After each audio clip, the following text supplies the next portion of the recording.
Assalamualaikum warahmatullahi wabarakatuh. Selamat pagi, selamat siang, selamat malam teman-temanku semua ya. Mudah-mudahan dalam kondisi sehat walafiat tanpa kurang suatu apapun ya. Berjumpa lagi ya, bertemu lagi bersama Mas Bro Tegal yang acak kadut nggak karuan ya. Yang penting no nipu-nipu Anda ya. Di sini Mas Bro akan memberikan tutorial yang mana mengedukasi secara benar ya, supaya Anda tidak pada sangkut, tidak pada loncat-loncat tentunya ya. Mohon di subscribe ya, biar channel ini bisa berkembang lagi karena subscribe-nya masih menipis. Tentunya Anda mohon bantuannya ya, biar tambah bagus algoritmanya untuk YouTube-nya Mas Bro. Terima kasih sekali yang sudah ya, saya ucapkan banyak-banyak terima kasih. Hari ini saya akan memberikan gado-gado banyak info-info yang penting ya, yang mana mengenai Binance sudah bisa beroperasi lagi ya. Jadi Binance sudah sepakat dengan SEC dan lanjutkan operasionalnya di AS. Itu salah satunya berita itu. Juga Parlemen AS minta pendapat Departemen Keuangan dan SEC terkait RUU kripto. Jadi yang mana kalau sudah kripto sudah diregulasi itu lebih aman dan ada payung hukumnya. Jadi kalau sudah didaftarkan sudah nggak abu-abu lagi, ini sekuritas atau enggak, ini sekuritas atau enggak, itu jadi udah jelas. Jadi nggak ada nanti ujung-ujungnya dibantai aja kayak jadi palakan preman, kadang-kadang sekuritas, kadang-kadang enggak. Itu Gary Gensler itu, ini orangnya muncul lagi si botak menjijikan. Bercanda ya. Oh ya, tidak lupa saya ucapkan selamat Hari Raya Idul Adha ya untuk kaum muslim yang menjalankan hari kurban di hari Rabu ini ya. Saya ucapkan selamat. Dan juga untuk pemerintah mungkin besok di hari Kamis ya. Jadi sudah nggak usum lagi yang namanya perbedaan, jangan dibicarakan lagi ya, nggak perlu dipermasalahkan lagi. Indahnya kebersamaan ya, indahnya perbedaan itu di situ. Yang penting sama-sama ada hari raya kurban, itu yang penting ya. Kalau satu hari raya kurban ada, yang satu nggak ada, ya itu baru permasalahan. Kalau ini kan sama-sama hari raya kurban, hanya beda satu hari. Yang sekarang itu hari Rabu, terus satunya besok hari Kamis. Itu kan jadi luar biasa. Di Indonesia ini ada 2 lebaran. Kalau yang lain kan cuma sehari, nggak asik dong. Mas Bro bisa lebaran 2 hari. Sekarang lebaran dapat kambing, dapat daging kambing. Besok lagi lebaran lagi dapat ini sapi. Kan jadinya kan 2 kali untung, 2 kali lebaran. Mantap kan? Itu pikiran yang ting positif seperti itu. Jadi 2 kali daging kambing, 2 kali daging sapi ya, gitu ya cara kacaunya Mas Bro seperti itu ya. Udah ya, kita lanjut ya. Untuk selingan juga nanti akan saya kasih technical analisis sedikit ya, yang mana untuk orang-orang pemula ya, maaf ya, cara orang bodohnya ya. Jadi teknik dengan RSI ini nanti nggak perlu pakai yang namanya news, pakai yang namanya berita-berita Gary Gensler, berita-berita Fed, berita-berita macam-macam. Itu nggak ada pengaruhnya. Yang penting ngikuti saja daripada RSI. Selamat, slumun, selamat. Itu nanti saya kasih dikit ya, gambarannya seperti itu ya. Jadi walaupun kita acak kadut nggak karuan, yang penting berisi, kan seperti itu ya. Makin tua makin menunduk ya, kita pakai ilmu padi ya. Saya akan memberikan sedikit pengertian masalah untuk cuan di kripto, bahwa di kripto itu ada siklusnya. Kalau Anda, saya jamin 100% saya jamin kemenangan di Anda akan menjadi jutawan. Tapi dengan modal kesabaran. Sabar itu bisa nggak semua orang bisa sabar. Kalau kata-kata sabar itu gampang ya, menjalankan sabar itu yang susah. Tapi coba kita sabar setahun, 2 tahun, 3 tahun menjadi jutawan. Anda nggak sabar ya, nggak belajar, masuk di tahun 2021 sampai ke sini 2023 makin habis.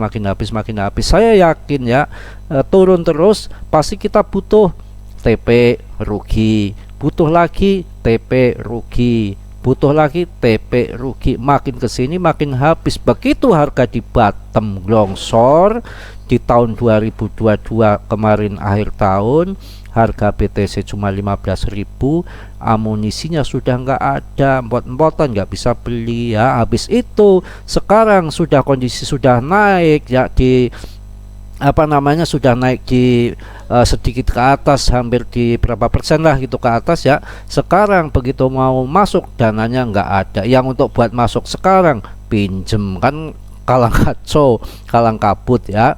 Kita nggak sabar ya, nyatanya kita dipaksa sabar sampai 3 tahun, malah makin habis uang kita. Sabar dikit, kita nggak mau, kesalahannya di situ. Ini saya kasih tahu yang namanya gampangannya goblok-gobloknya orang yang baru kenal di kripto ya, dengan modal sabar, tapi kita sambil kerja real dulu ya. Itu di situ. RSI itu indikator yang akurat kalau kita membaca di weekly ya, itu udah akurat. Kita beli di bawah berarti ini support ya, titik jenuh menjual. Ini titik jenuh penjualan, itu udah jenuh di sini, adanya itu pembelian, titik demand ya. Ketika di atas ya, itu sudah titik jenuh beli, artinya sudah banyak order book yang ingin jual di resisten, bawah support, atas resisten. Kalau di atasnya lagi bonus, kita tarik ke belakang ya, kita pakai oret-oretan berjelas. Ini kalau udah di atas gini, ini udah bull market puncak, pasti akan turun ya. Begitu turun kita sabar, kan turun longsor ya. Makanya gunanya DCA kan seperti ini, belum sampai bawah banget kok naik, kita sudah punya barang ini, naik ke atas, kita tunggu, kita TP. Ini kan di resisten. Berapa ini jangkanya? Bukan sebentar, Juli 2021 sampai ya November 2021, hampir setengah tahun ya.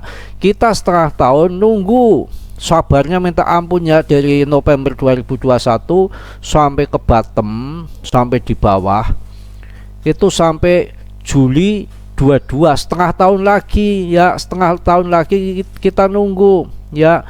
Habis itu winter ya, winternya lama banget nih ya, sampai Desember ya, sampai Desember, sampai 2 Januari ya, sampai 2 Januari dari Juli, berarti setengah tahun bro. Setengah tahun kita sabar menunggu setengah tahun ya, karena ini di bawah, kita nggak perlu jual di bawah, nunggu sampai ke atas, tetap akan ke atas. Sekarang dijual di atas sudah untung kan, seperti itu ya. Yang namanya market itu hanya dua, ke atas ya sama ke bawah, nggak ada yang lain ya. Kalau kita mengikuti daripada perjalanan BlackRock, itu BlackRock itu maraton ya, sabar betul ya. Dia nggak buru-buru, dia ETF-nya disetujui, bodo amat. Dia tuh ngumpulin dulu BTC-nya, ngumpulin dulu barang-barangnya yang mau dijual sama dia, yang akan di guide itu sekelas institusi sama perusahaan-perusahaan besar, tentunya uang-uang gede. Dia kan sambil sekarang sudah mencengkram apa yang namanya mining terbesar, kan punya dia, MicroStrategy, ada apa itu yang lain-lain, itu kan sahamnya dia sudah 15-20% di situ ya. Jadi dia tuh modelnya keong, kita sabar ya, menunggu setengah tahun kita baru masuk, setengah tahun baru TP, setengah tahun nunggu lagi, setengah tahun baru TP. Mungkin itu ya sedikit untuk pemahaman, di samping kita bercanda ya, ada yang untuk masukan yang positifnya lah, untuk belajar. Kan orang tipenya macam-macam, ada yang langsung pinginnya cepet, ada yang sabar ya. Ini untuk orang-orang yang sabar saya kasih video ini ya. Oke ya, tadi untuk selingan biar nggak bosen yang mana indikator buat orang-orang pemula. Sekarang saya akan melanjutkan berita-berita yang mantap tentunya di hari ini ya. Mudah-mudahan bermanfaat semua ya. Jadi Parlemen AS minta pendapat Departemen Keuangan dan SEC terkait RUU Kripto ya. Ini berita hari ini terbaru dengan demikian kan nanti ada kejelasan bagi kripto itu, bahwa kripto itu nantinya ke depan dijamin terregulasi, artinya ada payung hukumnya jelas ya. Jadi ibaratnya punya merek, punya kejelasan, nggak sembarangan orang mau bilang sekuritas kayak Gary Gensler ini. Jadi nanti nggak terpakai itu si Gary. Yang jelas nanti kalau presiden ganti itu orang diganti, nggak usah khawatir aja yang main-main kripto itu ya. Jadi nanti kalau yang nggak kuat beli BTC, maksudnya yang duitnya mencret ya, jangan khawatir Anda. Jadi nanti Anda bisa masuk Cardano, masuk SRP ya, itu Polygon ya, yang nanti akan membabi buta itu kenaikannya ARB, ditambah lagi itu satunya Optimis. Jadi Anda nggak usah khawatir ya. Terus Binance kan kemarin bilang 123 ya. Tadi kan saya sudah kasih tahu yang mana bahwa Binance ini bernapas lega, sepakat dengan SEC dan lanjutan operasional di US ya, begitu ya. Jadi pendiri Binance ini Changpeng Zhou ya, GZ, menyampaikan kepuasannya atas kesepakatan dengan regulator sekuritas AS yang mencegah pembekuan aset bursa di Amerika Serikat. Anak perusahaan kripto Amerikanya juga mengatakan senang bahwa permintaan SEC untuk perintah penahanan sementara tidak diberikan oleh pengadilan ya. Kesepakatan dengan SEC memungkinkan Binance AS melanjutkan bisnisnya ya. Changpeng Zhou, pendiri dan CEO bursa aset digital terbesar di dunia ya, menandai hasil positif yang episode terakhir dalam bentrokan dengan Komisi Sekuritas dan Bursa AS atau SEC melalui Twitter pada hari pertengahan Juni 2023, yang mana GZ juga berusaha meyakinkan pelanggannya bahwa dana mereka aman dan terlindungi di plafon apapun yang berafiliasi dengan Binance ya. Jadi sudah aman lah, nggak perlu kita baca lebih lanjut lagi karena yang akan dibahas banyak sekali ya. Jadi makanya Anda tenang-tenang saja bersama Mas Bro ya, bukan berita yang ngibal mengibul. Saya kasih kecerdasan ke pandian ya. Jadi untuk anda semua, jadi semua nanti supaya lebih memahami dengan kripto ya. Permintaan pendapat tentang RUU struktur pasar aset digital nih, Gary Gensler lihat kepalanya botak mentolos jelek banget ya. Dalam surat yang ditujukan kepada Gensler dan Zelen ya, lampir lagi ya, Wetter meminta mereka untuk menjelaskan bagaimana RUU struktur pasar aset digital akan mempengaruhi otoritas yang ada di SEC dan Departemen Perbendaharaan, termasuk misi dan kemampuan mereka untuk melindungi investor dan menjaga pasar yang adil, teratur, dan efisien. RUU yang diajukan oleh anggota Kongres Partai Republik Patrick McHenry dan Thompson ini adalah proposal pengawasan kripto yang paling signifikan yang dibuat di Kongres tahun ini ya. RUU ini akan menyetujui sekuritas digital, komoditas, dan stablecoin untuk diperdagangkan, serta memberikan pedoman untuk membedakan sekuritas berbasis kripto dari komunitas. Jadi udah jelas semua, nanti ada payung hukumnya. Jadi yang namanya pelaturan itu akan berubah-berubah, akan lebih baik lagi. Yang mana sekarang kripto akan rangkul ya untuk dijadikan alat politik, semua akan gampang, glangsar, selamat,